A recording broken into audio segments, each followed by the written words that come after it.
kutuzi notiswazo sesungini iya kutuza yemifunima. 4 de març de 1932, poblat de Prospect Township, Johannesburg, Sud-àfrica. En un barri marginal de la perifèria de la ciutat viu una parella que fuig de la gana atroç de les zones rurals. Ell és en Caswell, un sacerdot xaman de l'ètnia xosa i mestre d'escola. I ella és la Cristina, una dona de l'ètnia swazi, que es dedicava a l'art de la cura amb productes de la terra associats a la pràctica de la medicina africana. Però aquell no seria un dia qualsevol per la Cristina i en Caswell. Sense aigua potable ni electricitat, però amb unes fortes arrels tribals, neix la Senzil Miriam Makeba, o Mama Àfrica, com se la va conèixer anys més tard per ser una icona de la lluita contra el racisme i l'apartheid a Sud-àfrica i activista pels drets civils, a més de ser la cantant que va portar els sons de la música tradicional africana a l'escenari mundial.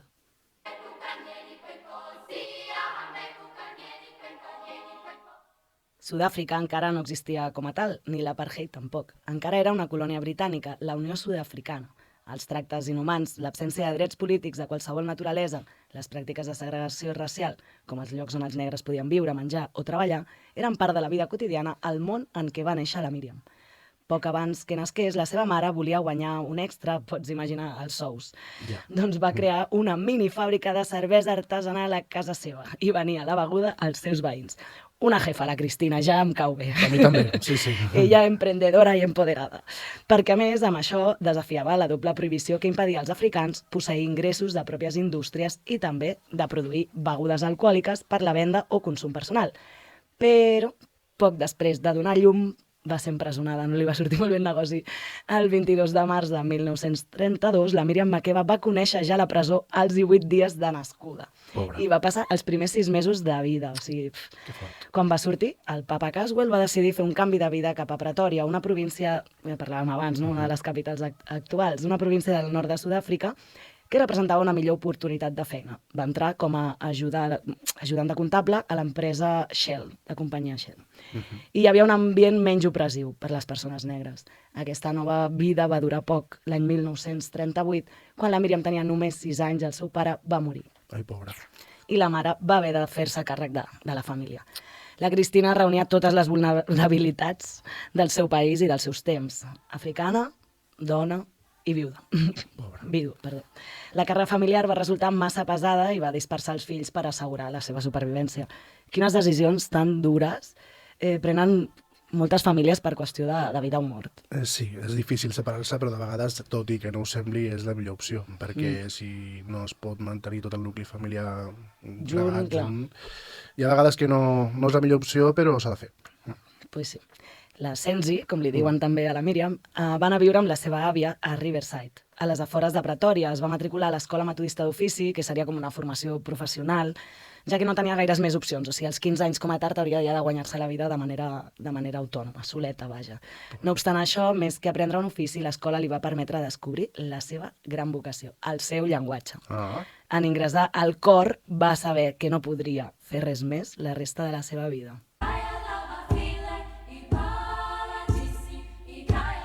A l'abril de 1947, poc després de complir els 15 i en el seu últim any d'escola, el rei George VI va visitar els seus dominis, allà, mis dominis, és que me l'imagino pujat a cavall, així, mira, tot mío, a la Unió Sud-africana. Va ser l'últim monarca britànic que ho va fer, ja que una cosa bona que va fer la minoria blanca anys després va ser declinar-se per un sistema republicà. Molt bé. Anaven acompanyant-lo la princesa consort i, sorpresa, una jove Isabel. És que, uau, és l'única que tornaria al país al 95, quan Sud-àfrica ja era independent i l'apartheid ja s'havia derrotat. I l'estat readmès a la comunitat, bueno, a la Commonwealth. Un cor de nenes s'havia organitzat per cantar-li What a Sad Life for a Black Man, un vell cant espiritual de les comunitats africanes de l'imperi, no?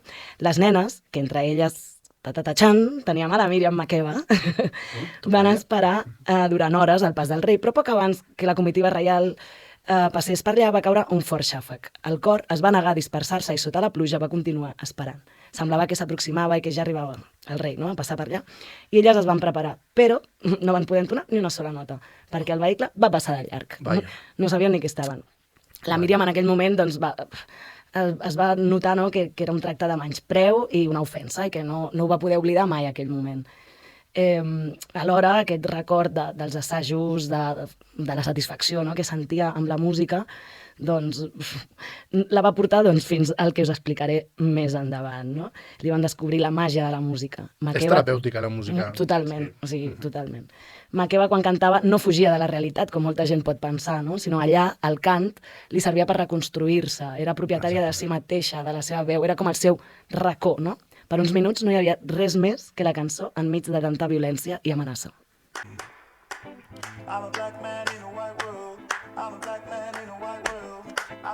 Les pràctiques imperialistes de les quals parlàvem al principi van prendre força el 1948 i es va transformar en l'apartheid, un sistema de dominació i explotació que es va consolidar com a estatut constitucional sota el govern del primer ministre Daniel Malan i que va portar conseqüències molt greus per la vida i fins i tot la mort de 3/4 parts de la població. No oblidem que el seu propòsit era conservar la minoria blanca, no? El poder en el 21% de la població només.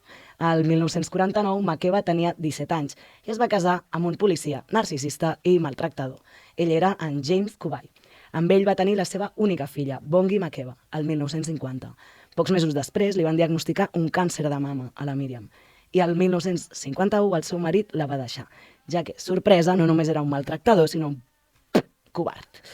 Ella es va refugiar en la música i va començar la seva carrera musical professional fent covers de cançons nord-americanes, però, amb una banda sud-africana que es deia The Cuban Brothers, però es va avorrir. Ella necessitava més coses, a més les arrels, no?, que parlàvem abans. I el 1953 tenia 21 anys i va trobar la seva vocació en la música jazz. Es va associar amb el grup de Manhattan Brothers i el magnífic grup de dones, que si no les coneixeu ja podeu buscar-les, The Skylarks, que combinaven les veus tradicionals africanes amb sons de jazz occidentalitzats. Van fer clic amb els amants de la música en un nivell molt més profund, no? I aquestes dues bandes van començar a ser esmentades en els pioners mitjans locals, però també arreu del món.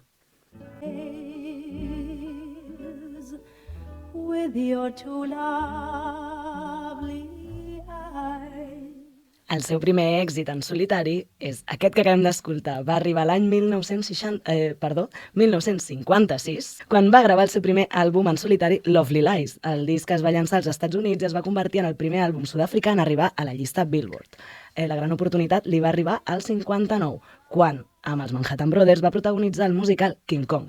Una de les seves actuacions va cridar l'atenció del cineasta nord-americà Lionel Rogosin, que la va incloure al controvertit documental Comeback Africa, un al·legat anti-apartheid que va causar commoció aquell mateix any al Festival Internacional de Cinema de Venècia i va donar el renom internacional, no?, en aquell moment. Després de l'èxit, Makeba va ser convidada a fer concerts per Europa i als Estats Units i en aquesta gira va conèixer el cantant i activista social afroamericà Harry Belafonte, qui li va demanar que l'acompanyés en una sèrie de concerts per Nova York. I segur, no sé si saps qui és, el Belafonte, potser pel nom no, però amb aquesta cançó ho coneixereu tothom. O sigui, temazo. A veure. Shake, shake, shake, Sinora, shake your body line. Shake, shake, shake, Sinora, shake it all the time. Work, work, work, Sinora. Quan va intentar tornar al seu país per assistir al funeral de la seva mare l'any 1960, la Míriam va descobrir que li havien revocat el passaport. Que majos.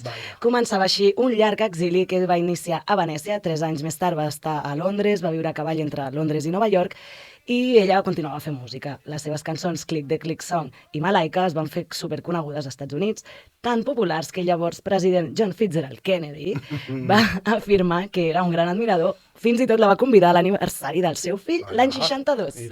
Atenció. Hombre, la seva aparició davant de l'Assemblea General de les Nacions Unides del 63 denunciant la política de l'apartheid va suscitar encara més les ires del govern.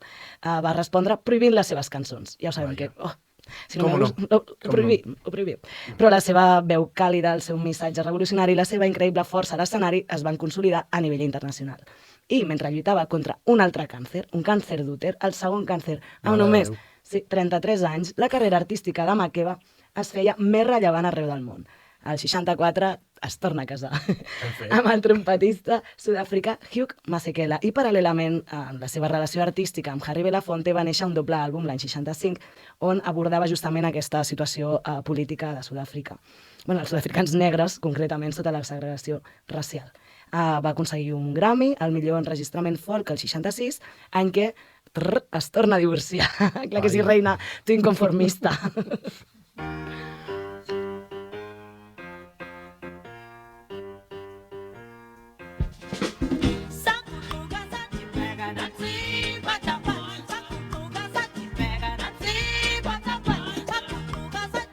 Però l'èxit més gran de Makeba va ser aquest temazo que hem escoltat, Pata Pata, del Xosa, Toca Toca. Vaja, el tema... Clar, no podia ser d'una altra manera. Míriam, així m'agrada. El tema el va composar el 57, que encara estava a Sud-àfrica, però va aparèixer el 67, no? Va ser la primera cançó africana en assolir els primers llocs de rànquings musicals mundials. La vida de l'artista va fer un nou gir al 69, va contraure matrimoni, i anem pel tercer, amb l'activista Stokely Carmichael, líder dels Black Panthers. Ella, inconformista, però enamoradiza. Míriam, com estamos? Aquesta època està marcada per la intensificació de la seva lluita per l'emancipació de les persones negres, i les seves cançons van passar a tenir un contingut polític brutal. Això la va posar sota les mirades més conservadores i racistes, i van obligar, o sigui, les autoritats nord-americanes, o sigui, ja està prohibida a Sud-àfrica, ara anem a Nord-Amèrica, perquè la discogràfica, o sigui, van obligar a la discogràfica RCA a rescindir-li el contracte, i els seus concerts van ser cancel·lats. La portaria a exiliar-se de l'exili, saps? I el matrimoni va decidir anar a Guinea-Conakry, on Carmichael, que ja s'havia canviat el nom, ja era Kwame Ture, seria ajudant del primer ministre Ahmed Sékou Touré, mentre Makeba continuava amb els seus... Ui, perdó, li he donat el micro, de la emoció. La emoció. Ah, Míriam, te quiero. Continuava fent els seus recitals pel món. Poc després, el 72, es trobaria amb el seu amic Harry Belafonte fent un nou àlbum. El 75, la cantant va treballar durant un any com a delegada a Guinea, a les Nacions... O sigui, com a representant de Guinea a les Nacions Unides, i també va ser l'any del seu àlbum A Promise. I l'any 78... Perdó, t'he de corregir. A Promise. A Promise, perdó, Promise. Però bueno, gràcies. A Promise. A Promise. Perdó, No, és que a més ha sigut l'emoció de saber què passava ara, al 78. Què passava? Que es torna a divorciar la reina. Com no? Quin power, sisplau. Here's a promise I'm making to you. It's a promise Com ens deia ara la Míriam, sí, a Promise, perdó. La primera meitat del 80 va ser una època molt dura. Seguia cancel·lada als Estats Units i a Sud-àfrica, s'acabava de divorciar, i al 85 la seva filla, Bongi, va morir durant el part del seu tercer fill. Llavors va ser un moments molt durs, no? Quan estava en aquests moments on la vida semblava no somriure-li de cap de les maneres, doncs la carrera musical de la Mama Àfrica, com li diuen, va experimentar un nou repunt, no? A finals dels 80 va participar en una gira amb Paul Simon, del Simon and Garfunkel, no? I el grup Lady Smith Black Mambazo. I aquest projecte doncs, va rebre diversos Grammys, el 87, el 88, bueno, anava remuntant una mica. I el 88 va ser quan es va aixecar a Sud-àfrica la prohibició sobre els seus discos, no? Això va donar doncs, l'oportunitat de tornar a gravar, després de molts anys, un disc amb cançons de la seva terra, o sigui, molt important. I al juny d'aquell any també va participar al macroconcert Mandela, al 70è aniversari, no? Com el que li van fer un tribut a l'estadi de Wembley, un homenatge a Nelson Mandela, vaja, que ja portava 20 anys, més de 20 anys empresonat. I al febrer del 90, el nou règim de Pretòria va alliberar per fi Mandela, i per fi, al desembre del 90, Mama Àfrica torna a trepitjar sol Sud-àfrica. A l'abril del 91, després de més de 3 dècades d'exili, va oferir el seu primer concert a Sud-àfrica, i l'any següent va protagonitzar el musical Sarafina.